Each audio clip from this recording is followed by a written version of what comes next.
السلام علیکم ورحمت الله وبرکاته. یو محترم پوښتنه کړې ده چې جومات ته ورغلم نو د هغه مسجد امام سوداني عالم دی، ښه ږیره لري، ښه متشرع سړی دی.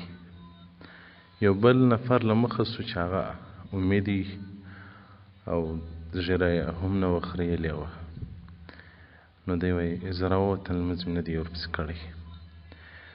محترمه فقهای کرام وایي د امي اقتدا په امي پسې ده، یعنې امي که له مخه سي او نور امیان ورپسې ودرېږي، او که د یو چا قرات زده وي، قاري وي او تر ده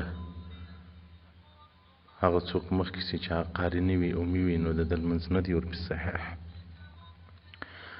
نو دا چې ته کللی تا لمونځ نه دی پسې کړی، ځکه ستا اقتدا نه ده پسې، نه د هغه سوداني عالم اقتدا ورپسې ده. خلاصة الفتاوى جلد اول صفحه 146 الفصل الخامس عشر في الإمامة، او دغه رنګه رد المحتار دې ته پوره وضاحت ورکړی دی، او دغه رنګه فتاوى هندیه جلد اول صفحه 15 باب الإمامة الفصل الثالث. نو محترمه ستا چې لمونځ نه دي پسې کړی، ښه دي کړي دي، او هغه سوداني عالم دې هم باید لمونځ راوګرځي. والسلام علیکم ورحمة الله وبرکاته.